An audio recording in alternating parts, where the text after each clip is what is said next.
C'est pour vous alerter à propos d'un véritable scandale que je m'adresse à vous. Le plus grand monument cistercien encore intact en France, l'abbaye de Pontigny, fondée en 1114, va être affectée à une finalité totalement profane. Va-t-elle accueillir un SPA dans la chapelle? Le conseil régional de Bourgogne-Franche-Comté s'apprêtera à céder la superbe abbaye deuxième fille de Saint-Bernard de Clairvaux à la Fondation Schneider. La Fondation compte transformer l'abbaye en un complexe hôtelier de luxe et en centre d'art contemporain. On ne sait pas exactement ce que l'abbaye deviendra si ce projet va jusqu'à son terme, mais on peut déjà imaginer certaines choses. Une piscine dans les cloîtres, une salle de jeu avec billard dans les réfectoires, un cinéma privé ou une piste de danse dans la chapelle.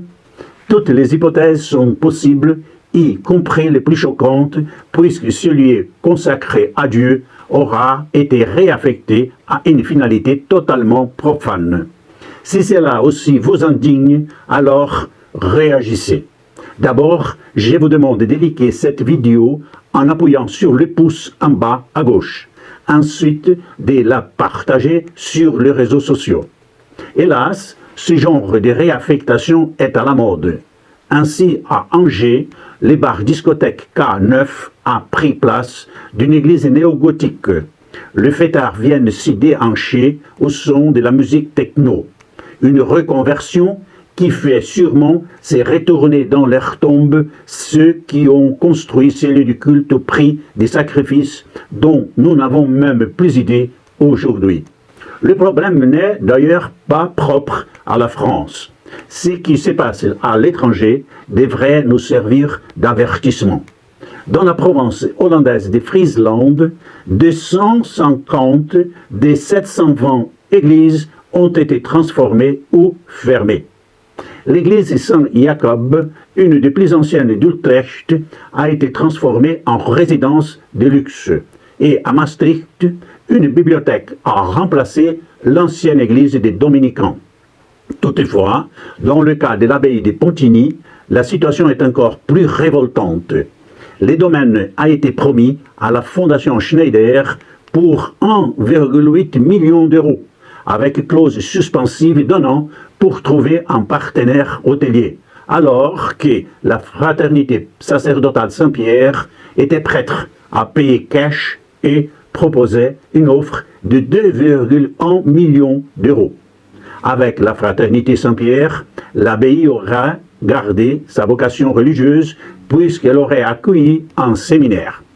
Qu'est-ce qui justifie donc que l'on cède les domaines à celui qui propose moins et qu'on le refuse à celui qui propose davantage? Rien.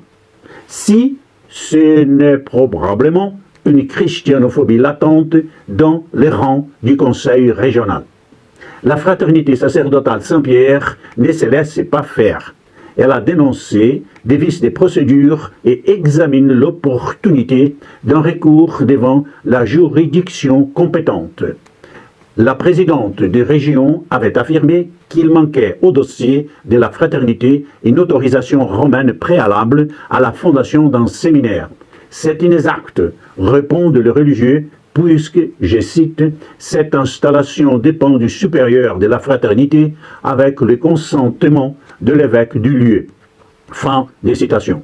Faire de l'abbaye un complexe hôtelier de luxe, c'est trahir la vocation et l'histoire de cet édifice. Désormais, l'essor de la deuxième fille de Saint-Bernard de Clairvaux, après l'abbaye de Cîteaux, semble acté, sauf annulation de la délibération pour la justice ou miracle. Je compte sur vous pour alerter les Français contre ces très mauvais coups portés à nos racines chrétiennes. Pour cela, vous pouvez faire deux choses très simples qui ne vous prendront que quelques secondes. Donnez un like à cette vidéo en cliquant sur les pouces en bas à gauche.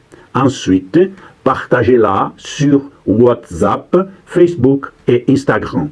Merci et à très bientôt.